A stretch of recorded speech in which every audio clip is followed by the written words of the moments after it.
friends. Today I thought I would talk a little bit about what it's like for me as an adult living with autism. It's kind of hard to know what I would be like without autism because it becomes woven into my personality, and it's just hard to separate what I would be like as regular Jen versus what I'd be like as Jen with autism. It's kind of like when you would make those placemats in school and you would take two colors of paper and cut them into strips and then weave them together, and voila, you have one placemat. Well, that's what it's like with autism. It's hard to know what is part of my personality without having autism. But today I'm going to attempt to extract some of those things and talk about what it's like. First things first, because I do have some problems, and with my autism, I live in a facility. And I think I definitely wouldn't be in the facility if it wasn't for that. Not everybody with autism lives in a facility, but the problems that I went through when I was younger, that's what led to me being in placements in my life. And so I think that has definitely affected me, and I didn't really get to be as independent as I would have been, I think, if I didn't have autism.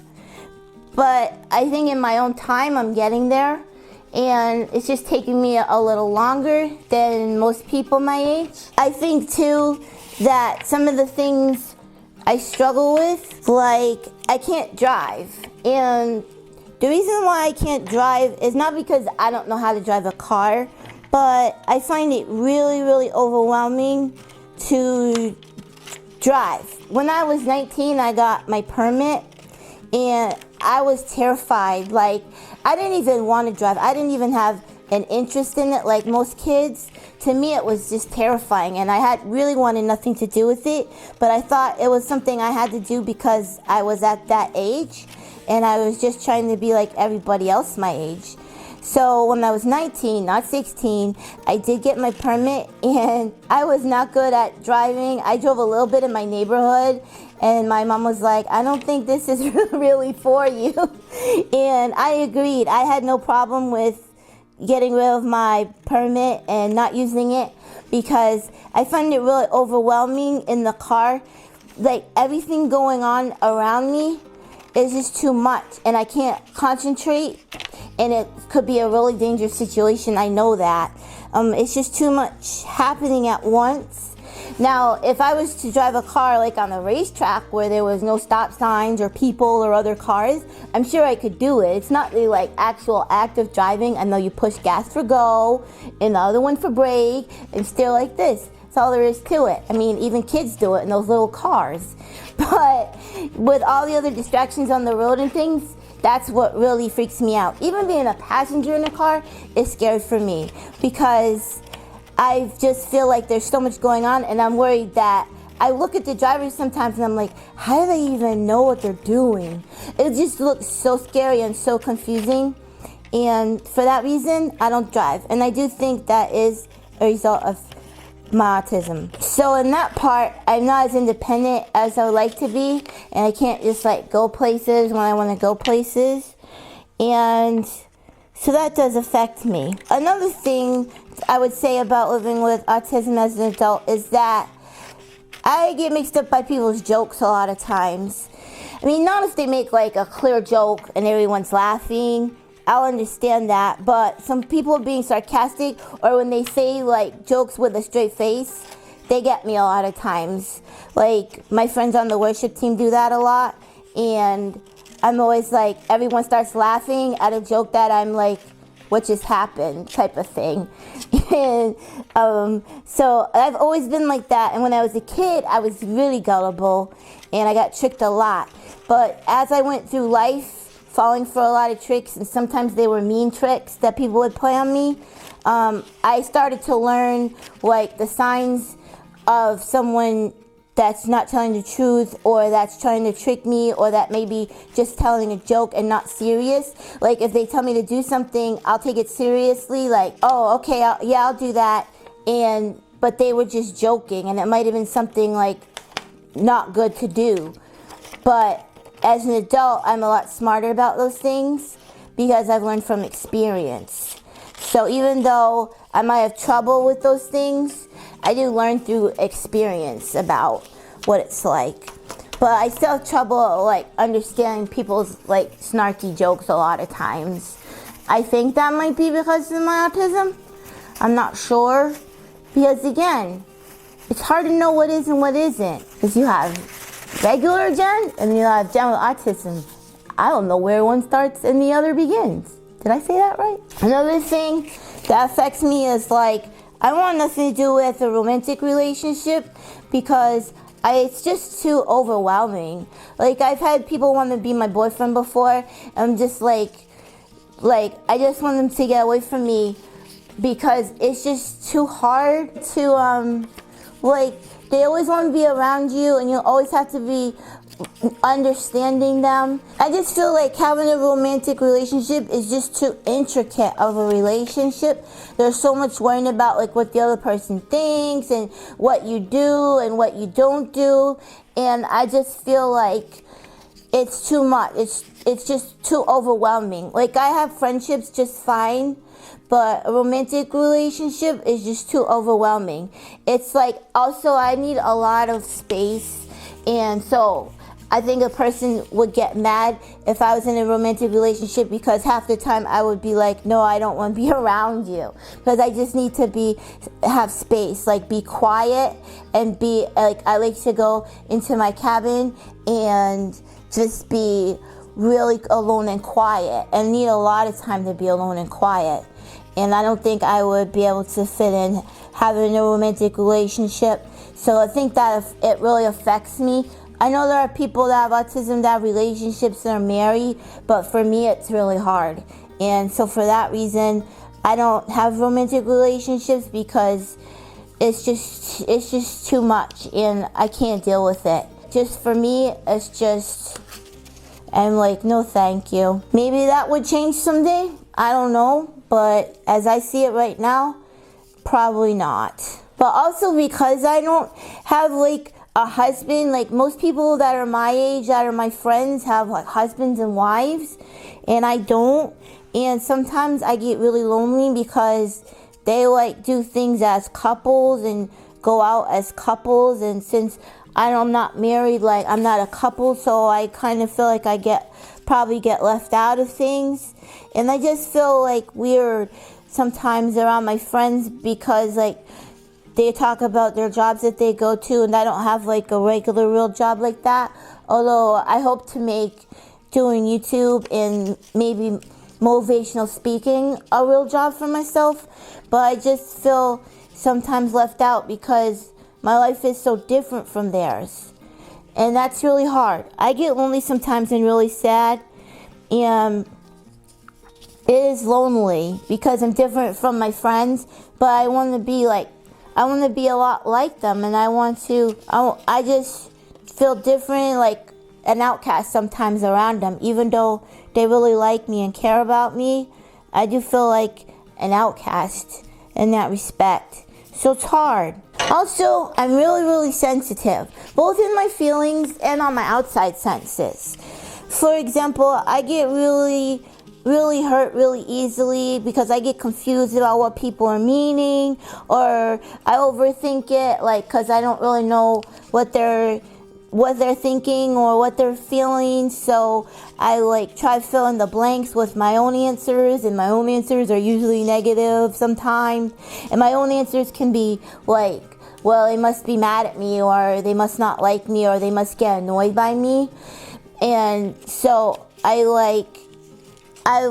get really sensitive about my feelings. And also I'm very sensitive like to animals.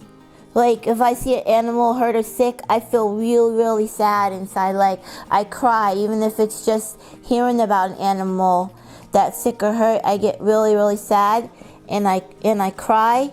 And also my outside senses are very sensitive, especially my hearing. It's like if something's loud or even a little loud, or like a lot of people talking or different kinds of noises, it's really hard. I get confused and upset, and I just want to get out of there. It's like I can't think.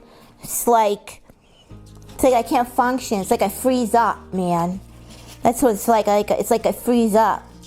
And sometimes that can really affect me when I'm trying to do things out in the world. But I still do those things, and I make myself do those things because otherwise I'd be missing out on an awful lot, you know?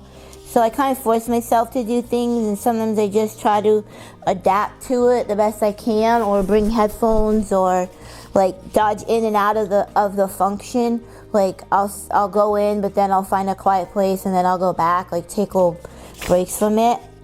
But that's another thing. And also sometimes it's like things are too bright in colors, and like everybody's walking like a big crowd that's like swirling in different directions. That's really confusing. I'm real sensitive to that too. I think that might be because of my autism. Another thing that it's like is like sometimes people look at me weird that don't know me. I think sometimes I make some weird movements, and sometimes I notice that I'm doing it, other times I don't. But I think when I do that, like outside in the world, people might look at me like, oh, something's wrong with her, and not really give me the time of day, or not really like give me a chance. They might think that it's like people assume like that I might be like slow or not understand them, or they might like whisper to somebody who's with me like da da da da, like hello, I can hear you, I have very good hearing, you know. But I think sometimes that happens, and sometimes people don't give me as much of a chance. Like they just make assumptions about me, and that makes me sad because sometimes I feel like I miss out on opportunities because of that. But then there's other opportunities I get from people who don't think that way or don't make assumptions about me, and then they're pleasantly surprised. It's like, wow, she can do it, plus some. It's like, yeah, I have talents and skills. Speaking of talents and skills, I think some of my talents and skills might come from having autism, like my abilities with music, possibly. And I think I'm very focused. Sometimes I'm too focused. Like, I will stay on something. For example, on Saturday, I spent the entire day making a website. Like, who does that? Well, besides maybe, like, people who build websites. But, like, who does that? Like, it's not even a website. I don't even know exactly what it's going to be yet. But I started doing it, and I just couldn't stop. So, yeah, I focus really, really well. And that can be something good, and it can be something bad. Because sometimes I get stuck on things. Like, when I made the website, I think, like, there was other things I could have been doing, but I didn't. And things I should have been doing, but I didn't. Like, cleaning up my house and stuff. But this is what it's like. Sometimes I just feel, like, really stuck on things. I used to have really bad OCD, but I'm getting better with it now over time. When I was a kid, it was worse. One thing I can say is that I think it's easier as an adult with autism than when I was a kid. I can definitely say that. It was like really bad when I was a kid. I was so confused all the time. I was upset. I was like, everything was too much, but I didn't know how to say it. I didn't know how to explain things to people. And now that I'm growing up, it took me a long time, like longer than probably somebody else that didn't have autism, but I did figure out like a lot of things about life, and I know how to like tell people things, and so everything's a lot better. That was hard when I was a kid. Mostly what I find that's hard as an adult, like I said, is relationships, especially like having a romantic relationship. Like, I like the idea of it, but it's just too much. And driving is definitely something that's hard for me, and something that I really just can't do. Overall, want to see what I made? This is me. And there's parts of me that has autism, and the parts of me that's just Jen. And it's all woven together to make something cool and new called Jen Msumba. I don't know. I just thought it would be fun to make this while I talk to you, make a little visual example for you. So that's what it's like for me. Everybody's different, and I thought I would just give you a little bit from my perspective of what it's like. I really like the person I've become. I didn't like myself when I was younger, but I like the person I've become, and I think that there's different parts of me that maybe wouldn't be the same if I didn't have autism, and I like the fact that I'm very honest and that I'm very sensitive. Even though my heart gets hurt easy, it also like loves easy. And I care a lot about animals, and animals really like me. And also, people like my jokes. They like my one-liners. I think that probably because I say things kind of honestly and bluntly sometimes of my observations of a situation, and sometimes people get a kick out of what comes out of my mouth about those things. And I'm getting better at not saying things when you shouldn't say things, because I think that's important. You don't want to be unlikable. I don't use it as an excuse, oh, I have autism, so I don't know when I shouldn't say something. No, because I don't want to hurt people's feelings, and that's something that you work on. I think everybody has to work on. And so I kind of catch myself sometimes when I'm about to say something that's true, but may not be the best thing to say. I don't just use it as an excuse that, well, oh, I didn't know any better. I really try to before I say something, think it through, because it might be honest and it might be the truth. For example, if I have a friend and they ask me, do you like my haircut? And I do not like their haircut, I figured out that it's probably better than just telling them, no, I don't like your haircut, because now they're stuck with it. I could just say oh, it's different, or it's something new. I'm still saying the truth, being my honest observations, but I'm not hurting their feelings. And I think that's important, because you want to have friends. You don't want to just be a lonely, miserable hermit, because I think that can happen. And I didn't want that to be me, so I had to figure out and I think I cracked the code about getting friends and stuff, because now I have a lot of friends. Just because you have autism doesn't mean you can't have friends and you don't have friends. I have a lot of friends now, and it's just hard sometimes. I still feel lonely because I'm not like them. My life is so different, but what are you gonna do? You just gotta do the best you can and keep moving forward and with the happy times. And that's what I do. So if you have autism and you're an adult, let me know in the comments what things you think it's like for you. I was just trying to give a little bit insight from my perspective. I'm not saying that's what it's like for everybody, and it's kind of hard to know myself, but I'm trying to write some things down that I could talk about. I gotta say that I like my life now. I like what I do, and every day I think I'm getting more and more independent and more able to handle the world, and I'm always trying to grow in things. And I think it's important, if you are an adult that has autism, I think you should push yourself outside of your comfort zone and not just use it as an excuse to stay in, unless that's what you want. But if you're lonely and you wish you had friends or did more things, you should just try and do those things, even though you think it's gonna be hard or too loud or too many people, because you can adjust to things, you can adapt to things. And if you really want something, you need to try for it, because everybody has to try things and adapt to things. And so don't use it as an excuse to just stay the same all the time if you're not happy with where you are in life. I would give that piece of advice to people, definitely. Alright guys, thanks for watching. This is Jen Adventures TV, and I'll see you another day with another video. Okay.